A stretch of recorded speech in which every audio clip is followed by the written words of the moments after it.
بعد میں بیان کرنا، بعد میں لانا، یہ سارا مفہوم ہوتا ہے۔ اللہ تعالیٰ کے لیے لفظ اللہ کے رسول صلی اللہ علیہ وسلم کیوں استعمال فرما رہے ہیں؟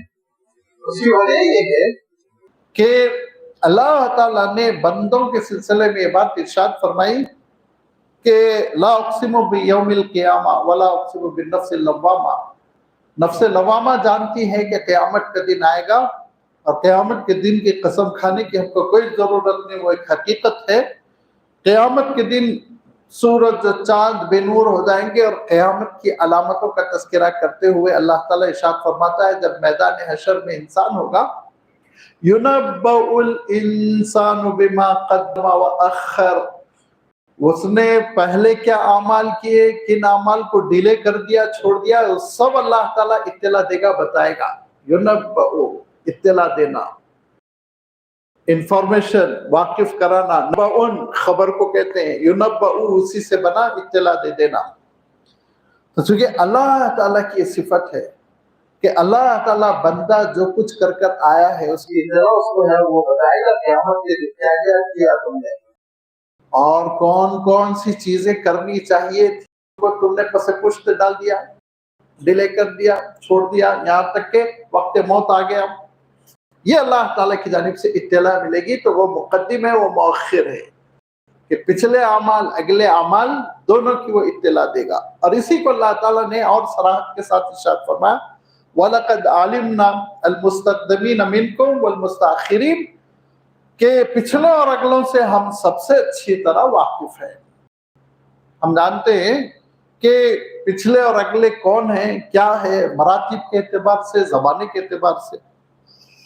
اب اللہ تعالیٰ کے ان دو ناموں کے سلسلے میں المقدم المؤخر، یہ دو ناموں کے سلسلے میں علماء نے جو بات لکھی ہے وہ یہ ہے کہ دیکھیے یہ دو نام دو مطلبوں میں، دو مفہوم میں دو طرح سے استعمال ہوئے ہیں۔ ایک اس کا معنی ہے تکوینی اور ایک معنی ہے تشریعی۔ یہ ذرا ٹیکنیکل الفاظ ہے۔ تکوینی کے معنی میں ذرا سمپل ترجمہ کر دیتا ہوں، نیچر ہے نہیں یہ پرفیکٹ ٹرانسلیشن، لیکن اس سے ہم سمجھ سکتے ہیں کہ تکوین سے علماء کیا مراد لیتے ہیں۔ تو بائی نیچر کچھ چیزیں ایسی ہیں جس میں تقدیم و تاخیر ہے۔ تشریع کے معنی ہوتے ہیں اللہ تعالیٰ کا حکم، اسی سے شریعت بھی بنا ہے، تو اللہ تعالیٰ کے حکم کی روشنی میں تقدیم و تاخیر ہے۔ یہ دو کی حقیقت ہم سمجھنے کی کوشش کریں۔ تکوینی اعتبار سے اس نظام کائنات میں یہ جو پوری اللہ تعالیٰ کی مخلوق ہم کو نظر آ رہی ہے، اس میں کئی طرح سے تقدیم و تاخیر ہے، کئی طرح سے۔ کیسے ہے تقدیم و تاخیر؟ دیکھیے بہت سی جنریشن ہم سے پہلے گزر چکی ہے، ہم یہ نہیں بول سکتے نا اللہ مجھے 1000 سال پہلے کیوں نہیں پیدا کیا، تو وہ اللہ تعالیٰ نے مقدم کیا ان کو۔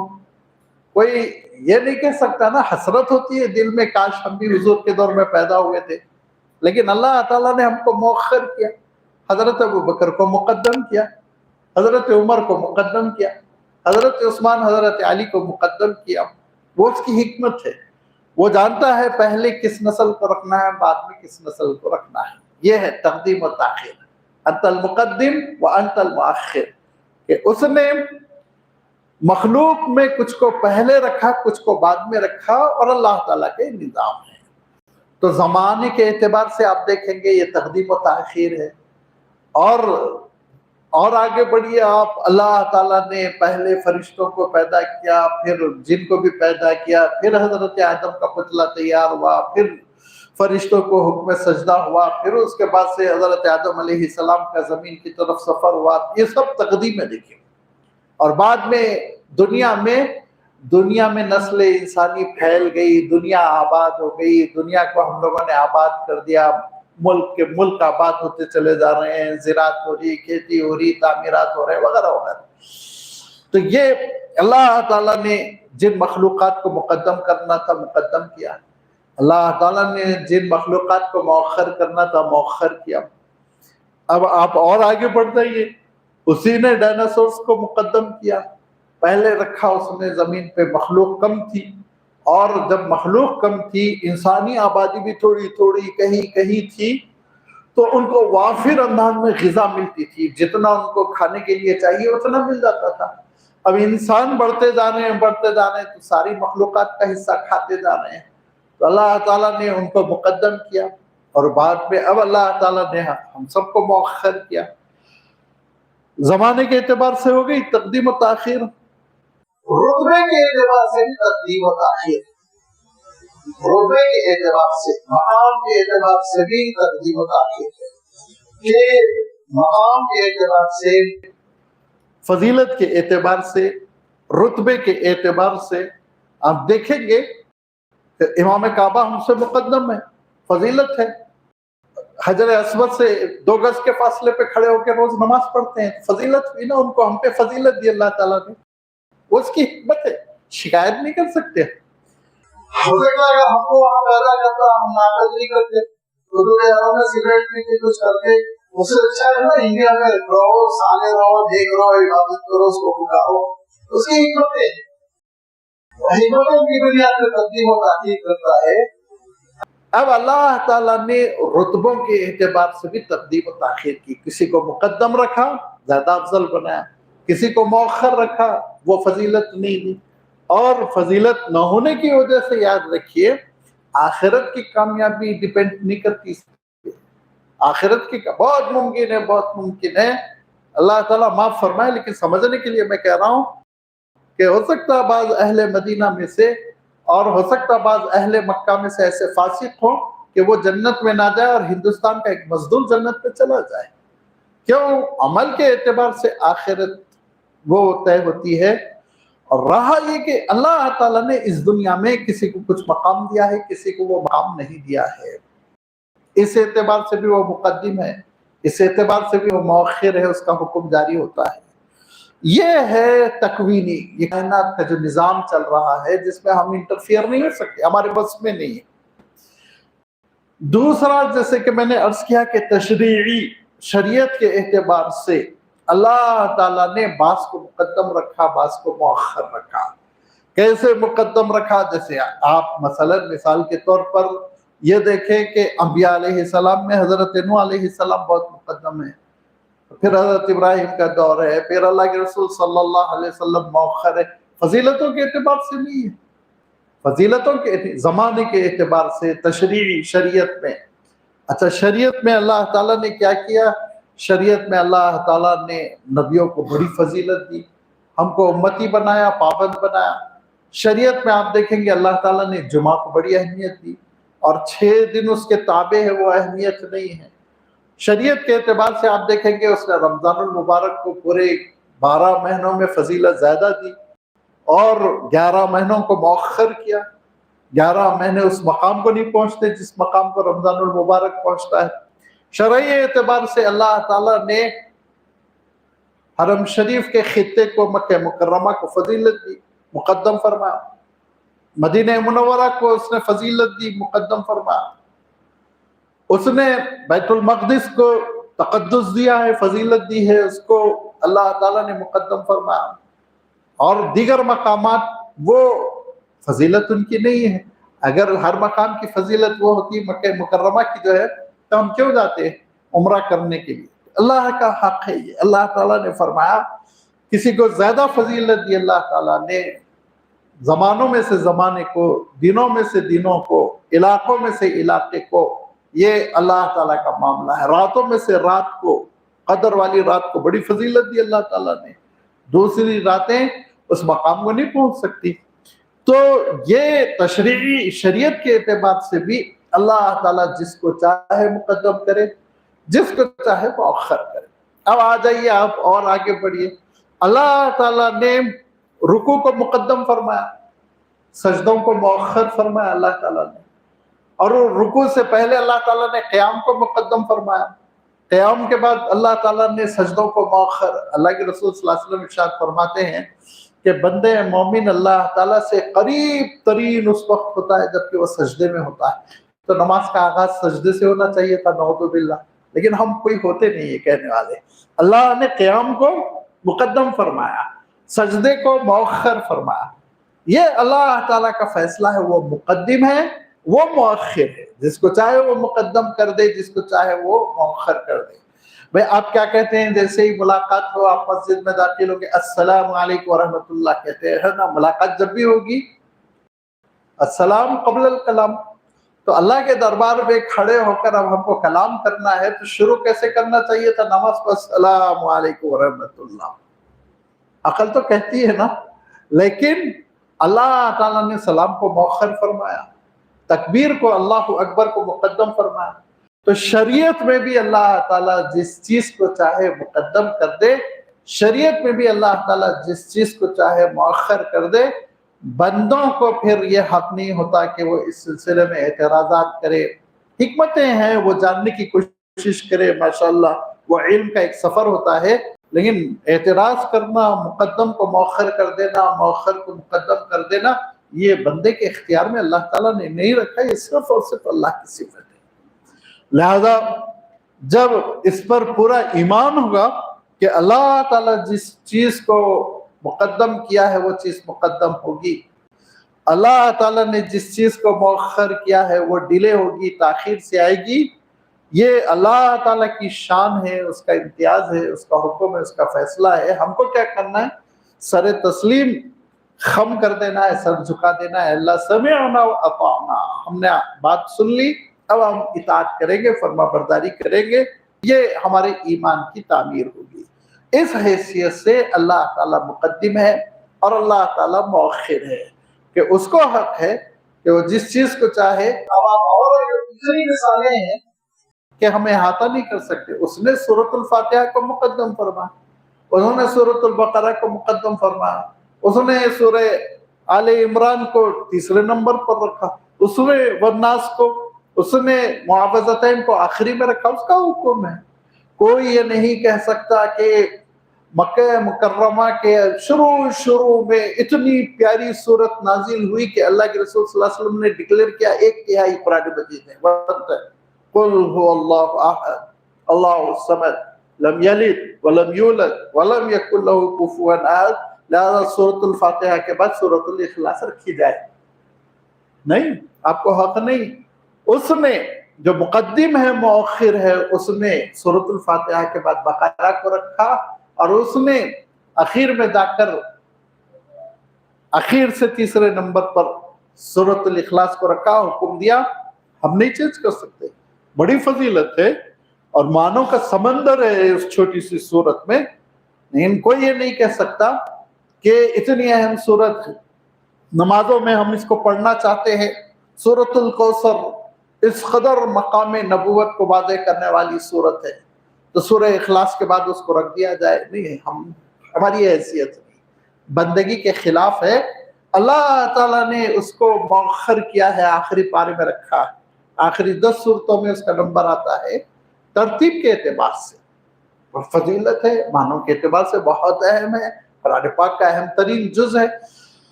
تو اب آپ غور کرتے چلے جائیے، اس پوری دنیا کے نظام میں اللہ تعالیٰ نے تقدیم و تاخیر رکھی ہے، یہ اس کا حق ہے۔ جیسے کائنات میں نیچر میں اللہ تعالیٰ نے جو تقدیم و تاخیر رکھی اس کو ہم بدل نہیں سکتے، اسی طرح اللہ تعالیٰ نے شریعت میں جو تقدیم و تاخیر رکھی اس کو ہم بدل نہیں سکتے۔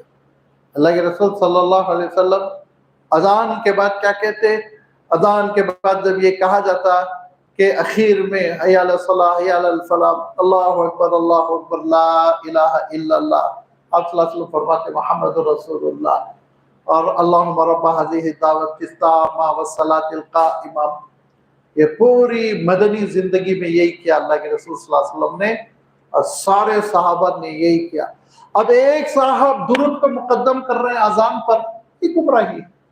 تم کون ہو کہ اللہ نے مؤخر کیا ہے، تم مقدم کر رہے ہو، اذان کو الٹ رہے ہو، جائز نہیں۔ یہ جس چیز کو اللہ تعالیٰ نے مقدم فرمایا وہ مقدم رہے گی، جس چیز کو اللہ تعالیٰ نے مؤخر فرمایا وہ مؤخر رہے گی۔ اس ترتیب کو سمجھنے کی کوشش کرنا چاہیے۔ مثلا نماز ہماری مقدم ہے، نماز کے بعد دعا کرنا چاہیے، انفرادی ہو جیسے بھی ہو، کیونکہ اللہ کے رسول صلی اللہ علیہ وسلم نے ارشاد فرمایا کہ پانچوں نمازوں کے بعد جو دعا ہوتی ہے وہ عام طور پر مسترد نہیں ہوتی، دعا کہتے ہیں۔ اب ایک امام صاحب یہ شروع کر دیں کہ مصلی پہ بیٹھ کے پہلے آدھا گھنٹہ دعائیں کر لیں، اس کے بعد پھر چلو اب نماز پڑھیں گے، تو آپ کیا کہیں گے؟ گمراہی ہے کہ نہیں؟ شکل بدل دینے کی کوشش ہے دین کی۔ تو جو کام مؤخر ہے وہ مؤخر رہے کیونکہ اللہ کا حکم ہے، جو کام مقدم ہے وہ مقدم رہے کیونکہ اللہ کا حکم ہے۔ وہ ذات ہے انت المقدم و انت المؤخر، جس کو اللہ کے رسول صلی اللہ علیہ وسلم نے بے شمار اپنی دعاؤں میں بیان فرمایا۔ لہذا ہم ہمیشہ اس بات کا اہتمام کریں کہ اللہ تعالیٰ کی بنائی ہوئی ترتیب میں بگاڑ پیدا نہ کریں۔ جس کو تقدیم اللہ تعالیٰ نے دی وہ تقدیم، جس کو تاخیر اللہ تعالیٰ نے مؤخر کیا وہ مؤخر رہے، اور اس بات کی کوشش کریں کہ اللہ کے رسول صلی اللہ علیہ وسلم نے جو دعا فرمائی تہجد کے وقت بیدار ہو کر اس دعا کو ہم یاد کریں، اور اس دعا کو یاد کر کر جب بھی ہم تہجد کے لیے اٹھیں تو ہم اس دعا کو پڑھیں جس میں آپ صلی اللہ علیہ وسلم فرماتے ہیں، جس کا میں نے بھی اشارہ کیا، اللہم لک الحمد، اللہ ساری تعریف آپ کے لیے، انت قیم السماوات، دیکھیے پھر اللہ کی صفت کا تذکرہ کیا اسماء الحسنی میں سے، انت قیم السماوات والارض ومن فیہن، اللہم لک اسلمت وبک آمنت وعلیک توکلت والیک انبت وبک خاصمت والیک حاکمت۔ اللہ کے رسول صلی اللہ علیہ وسلم کی دعاؤں کی ایک خصوصیت یہ بھی ہے کہ خوب کھل کر اللہ کے رسول صلی اللہ علیہ وسلم بندگی کا اظہار کرتے تھے، خوب کھل کر۔ اللہ کے رسول صلی اللہ علیہ وسلم میدان عرفات پہنچے تو اللہ کے رسول صلی اللہ علیہ وسلم کہنے لگے، اللہم انا عبدی و ابن عبدی و ابن عبدک ناصیتی بیدک ماضٍ فیہا حکمک عادل کیا حکم۔ اللہ میں تیرا ایک بندہ ہوں، ایک بندے کا بیٹا ہوں، ایک بندی کا بیٹا ہوں، جب تیرا حکم جاری ہوتا ہے میری پریشانی کو تھاما ہوا ہے، بندگی پہچان۔ اسی طرح کسی بندگی کا اظہار ہوا ہے، میں اسلم تو اللہ نے جس کو اسلام قبول کر چکا ہوں، بھی آمن تو جس میں ایمان رکھتا ہوں، والے کا توکل توکل کرتا ہوں، بھروسہ کرتا ہوں، وہی کا انب تیری طرف گریا و رضائی کرتا ہوں، دعائیں کرتا ہوں، روتا ہوں، توکل کرتا ہوں، وہی کا خاصم والے کا توکل تو تجھ پر توکل کرتا ہوں، بھروسہ کرتا ہوں، وہی کا انب تو تیری طرف گریا و زاری کرتا ہوں، دعائیں کرتا ہوں، روتا ہوں، تڑپ کر جاتا ہوں، وہی کا خاصم تو تیرے لیے اللہ میں جھگڑا مول لیتا ہوں تیرے لیے۔ الحب فی اللہ والبغض فی اللہ، جس کو اللہ کے رسول صلی اللہ علیہ وسلم نے فرمایا کہ میری محبتیں بھی اللہ کے لیے ہے لوگوں سے، مخلوق سے، اور میری مخالفتیں بھی اللہ کے لیے ہے مخلوقات سے، سب اللہ کے لیے میں کرتا ہوں۔ وَإِلَيْكَ حاکم تو اللہ میں فیصلے آپ ہی سے کراتا ہوں، آپ حاکم ہیں میرے، حکم آپ ہیں، جج آپ ہیں۔ فَاغْفِرْ لِي مَا قَدَّمْتُ وَمَا أَخَّرْتُ، دعا یہاں آئی، بندگی کے اس طویل اعتراف کے بعد دعائی، لہذا مولا میری مغفرت فرما دے، جو کچھ میں پچھلی زندگی میں کر چکا ہوں، جو کچھ آگے کی زندگی میں خطا ہونے کا امکان ہے، وما اسررت، جو پوشیدگی کے ساتھ وہ آپ جس چیز کو آگے بڑھا دیتے ہیں وہ آگے بڑھ جاتی ہے، آپ جس چیز کو پیچھے کر دیتے ہیں وہ پیچھے ہو جاتی ہے، لہذا اللہ آپ کے سوا میں کسی کے آگے ہاتھ نہیں پھیلاتا۔ اللہ کے رسول صلی اللہ علیہ وسلم کی دعائیں بھی بعض بزرگوں نے لکھا معجزہ ہے، معجزہ، ان کو یاد کرنا چاہیے، ان کو انہی الفاظ میں یاد کرنا چاہیے جن الفاظ میں اللہ کے رسول صلی اللہ علیہ وسلم نے دعا کی، کیونکہ لسان نبوت میں بہت برکت ہے، یاد رکھیے حضور اکرم صلی اللہ علیہ وسلم کے الفاظ میں بہت برکت ہے، وہ برکت ہم کو حاصل ہوگی جب اللہ کے رسول صلی اللہ علیہ وسلم کے الفاظ میں ہم دعائیں یاد کریں۔ مشہور کم سے کم جو دعائیں ہیں جو بخاری شریف میں، مسلم شریف میں، ان دعاؤں میں جو برکت ہے اس برکت کا آپ اس طرح سے ملاحظہ کر سکتے ہیں، سمجھ سکتے ہیں کہ اللہ کے رسول صلی اللہ علیہ وسلم نے ایک مرتبہ ایک صحابی کو دعا سکھائی، بہت جلیل القدر صحابی ہے، کئی حدیثوں کے راوی ہے، اونچا مقام علم میں، حضرت براء ابن عازب رضی اللہ تعالیٰ عنہ۔ حضرت براء رضی اللہ تعالیٰ عنہ کو کہا دیکھو تم جب رات میں سونے کے لیے بستر پر جاؤ تو پہلی چیز تو یہ کہ بستر کو جھٹک لو. آپ صلی اللہ علیہ وسلم جھٹک لیتے تھے کیونکہ ہو سکتا ہے چونٹیاں ہوں، ہو سکتا ہے کہیں تہ میں کوئی کیڑا بیٹھا ہے، آپ لیٹ جائیں وہ آپ کو کاٹ لے. لہذا آپ صلی اللہ علیہ وسلم کی یہ سنت ہے، اور سنت پر عمل کی نیت سے ایک بار ہم بستر جھٹک لیا کریں. اگرچہ کہ ہمارے بستر بہت فریش رہتے ہیں، لائٹ رہتی ہے، سب دیکھتے ہیں، لیکن تکمیل سنت میں ہم جھٹک لیا کریں. کوئی کپڑے سے، کسی تولیے سے، یا اگر چادر اٹھا کر آپ ایسے جھٹک سکتے ہیں جھٹک لیں. بیٹھے بٹھائے آپ کو سنت مل جائے گی، ثواب مل جائے گا. ایک سنت زندہ ہوگی زندگی میں، وقت بھی نہیں لگے گا، محنت بھی نہیں. اور سب سے بڑی چیز جس سے عام طور پہ لوگوں کو خوشی ہوتی ہے، جیب پر بوجھ بھی نہیں، 1 روپیہ بھی نہیں خرچ ہو رہا، ثواب مل رہا. پھر فرمایا جب لیٹ جاؤ تو ایک دعا کرو، اور وہ دعا سکھائی، اللہم لک اسلمت وبک آمنت الیک الجأت لا ملجأ ولا منجأ الا منک وعلیک توکلت. ارشاد فرمایا کہ دیکھیے اے اللہ، میں آپ کے سپرد اپنے آپ کو کر رہا ہوں، آپ کے حوالے کر رہا ہوں. رات ہے سو جاؤں گا، میں خود کچھ نہیں کر سکتا، میں اپنے آپ کو فوضت امری الیک، ٹوٹلی آپ کے تفویض کر رہا ہوں، آپ کے حوالے کر رہا ہوں. اور یہ کہو آمنت، دعا سکھاتے ہوئے ارشاد فرمایا آمنت بکتابک الذی انزلت، اللہ جو کتاب آپ نے نازل فرمائی قرآن مجید، اس پر میں ایمان رکھتا ہوں. وبنبیک الذی ارسلت، اور جس رسول کو آپ نے بھیجا، بعثت فرمائی، اس نبی پر بھی وآمنت بکتابک الذی انزلت وبنبیک الذی ارسلت، اور اس نبی پر بھی ایمان رکھتا ہوں جس کو آپ نے بھیجا. تو حضرت برا رضی اللہ تعالیٰ عنہ نے سوچا ہوگا، ہم لوگ بھی سوچ کے طے کرتے ہیں، شاید ذہن میں یہ آیا ہوگا کہ نبی سے زیادہ اچھا لفظ رسول ہے، اور واقعی ہے، نبی سے بلند ہوتا ہے رسول کا مقام. تو حضرت برا نے چینج کر دیا. جب دعا یاد دلا رہے ہیں آپ صلی اللہ علیہ وسلم، تو حضرت برا نے کیا کہا؟ اللہ کے رسول نے فرمایا وآمنت بکتابک الذی انزلت وبنبیک الذی ارسلت. تو حضرت برا نے کہا وآمنت بکتابک الذی انزلت وبرسولک الذی ارسلت. تو روک دیا، کہا رکو، تم کو تبدیل کرنے کی ضرورت نہیں ہے. جو میں رٹا رہا ہوں وہ یاد کرو، جو میں سکھا رہا ہوں وہ سیکھو. وہاں اس وقت نبی کے لفظ میں کیا برکت چھپی ہوئی پتہ نہیں، وہ اللہ کے رسول جانتے ہیں. لہٰذا اللہ کے رسول صلی اللہ علیہ وسلم کے الفاظ میں برکت ہے. ادھر ادھر کی دعائیں نہ کریں، اللہ کے رسول صلی اللہ علیہ وسلم کی دعائیں یاد کریں، اور اس میں جو اسماء حسنہ ہیں وہ اسماء حسنہ یاد کریں. یہ ہماری ذمہ داری بنتی ہے. جب انشاءاللہ ہم لسان نبوت، الفاظ نبوت میں دعا کریں گے، بڑی برکت ہوگی، دعائیں قبول ہوگی. ان کا ایک خاص مقام ہے. میں نے عرض کیا نا، علماء نے لکھا آپ صلی اللہ علیہ وسلم کی دعائیں خود معجزہ ہیں، ایسی عجیب و غریب دعائیں ہیں، اور ایسے اس میں اللہ کے رسول صلی اللہ علیہ وسلم نے مسائل کا احاطہ کر لیا. جامع ترین دعائیں ہیں. لہذا قرآن پاک کی دعائیں ہیں، قرآن پاک کی دعاؤں کے بعد اللہ کے رسول صلی اللہ علیہ وسلم کی دعائیں ہیں. ان کو ہم یاد کریں، حفظ کریں، محفوظ کریں، اور ان کے ذریعے سے ہم دعا مانگنے کا سلیقہ پیدا کریں.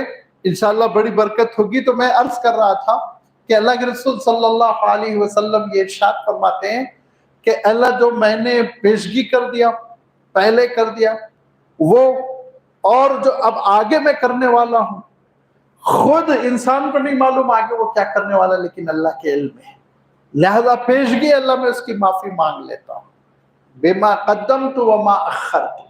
اور یہی ہے جس کے بارے میں اللہ تعالیٰ ارشاد فرمایا کہ میدان حشر میں ہم بتا دیں گے انسان کو، يُنَبَّأُ الْإِنسَانُ بِمَا قَدَّمَ وَأَخَّرَ، پیشگی کیا کر دیا، کون سے اعمال اس نے بھیجا اور کون سے اعمال بھیجنا چاہیے تھا مؤخر کر دیا.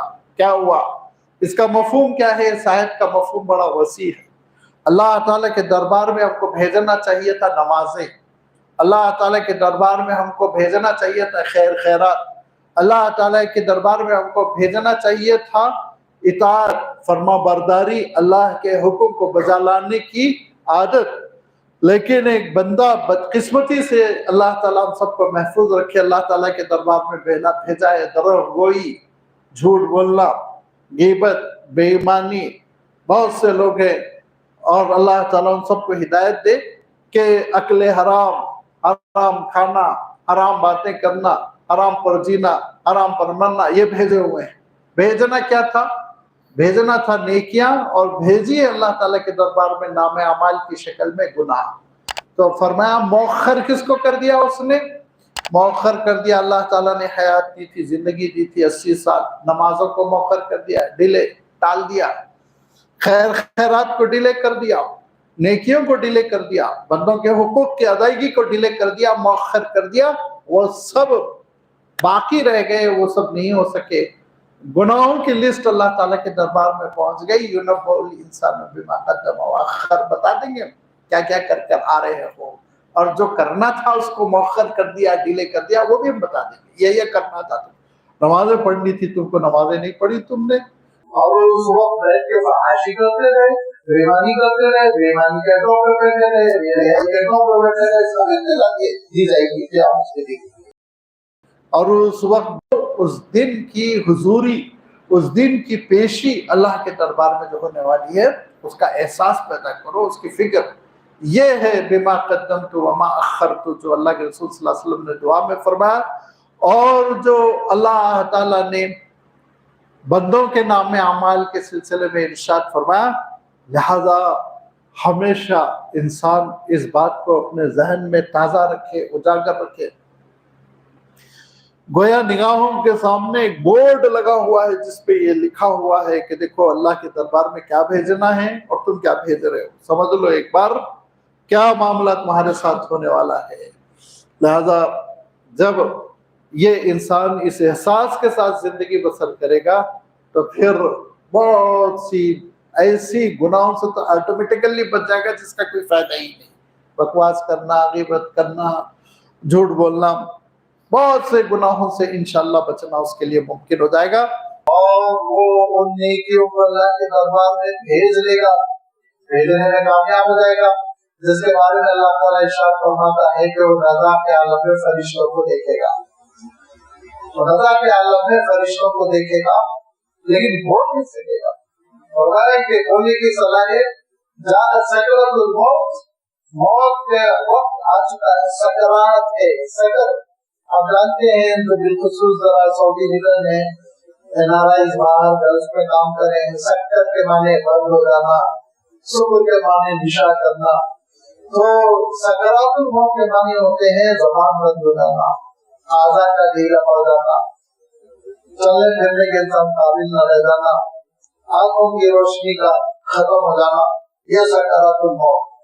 اس سکرات الموت میں انسان فرشتوں کو دیکھتا ہے، فرشتوں کو دیکھنے کے بعد وہ دل میں اللہ تعالیٰ سے درخواست کرتا ہے، ضروری کیا یہ درخواست، اس کا کوئی اشارہ کر دیا اللہ تعالیٰ نے قرآن پاک میں، وہ کیا درخواست کرتا ہے؟ وہ درخواست کرتا ہے رب ارجعونی لعلی اعمل صالحا فیما ترکت، اللہ تعالیٰ ڈیلے کر دیجیے۔ اب سمجھ میں آ گیا نماز کس کو کہتے ہیں، اب سمجھ میں آ گیا صدقہ کس کو کہتے ہیں، اب سمجھ میں آ گیا نیکی کس کو کہتے ہیں۔ اللہ تھوڑا ڈیلے کیجیے، تھوڑا ڈیلے کیجیے، ایک ہی دن دے دیجیے تاکہ فاصدق واکن من الصالحین، خوب صدقہ کر دو، جتنا گما کے بوجھ رکھا ہوں، جس کا حساب کتاب دینا ہے سب خرچ کر دو، اور نیکوکاروں میں ہو کے تیرے دربار میں آؤں۔ لیکن اللہ تعالیٰ ارشاد فرماتا ہے لن یؤخر اللہ نفسا اذا جاء اجلها، اللہ تعالیٰ اب ڈیلے نہیں کرے گا، اب مؤخر نہیں کرے گا اللہ تعالیٰ، اب جبکہ وقت موعود آ چکا ہے۔ فرشتوں کو تم نے دیکھ لیا نا، فرشتوں کو دیکھ لینے کے بعد اب اگر ڈیلے کیا جائے گا تو گناہ کرنا کھانا ہضم نہیں ہوگا، پانی حلق سے نہیں اترے گا، وہ حیبت ایسی رہے گی کہ کسی کام کرنے کی صلاحیت باقی نہیں رہ جائے گی۔ تو اب ڈیلے نہیں ہوگا، یہ تو اللہ تعالیٰ نے وقت طے کر دیا، یا چیپٹر کلوز ہوگا، یا اللہ کے حضور میں تم کو حاضر ہونا، قصہ ختم ہونا ہے۔ لہذا فرمایا کہ اللہ تعالیٰ جس کو مؤخر کرنا چاہے مؤخر کرتا ہے، اور وقت موت کو وہ مؤخر نہیں کرے گا، یہ اس نے فیصلہ کر دیا۔ وَلَن يُؤَخِّرَ اللَّهُ نَفْسًا إِذَا جَاءَ أَجَلُهَا، نہیں یہاں پہ تاخیر نہیں ہوگی، وقت پر موت ہوگی۔ فرمایا ایک لمحہ پہلے نہیں آئے گی اور ایک لمحہ بعد نہیں آئے گی، جہاں ٹک کر دیا گیا ہے نا، یہاں ختم ہو جانا ہے زندگی، اتنے سال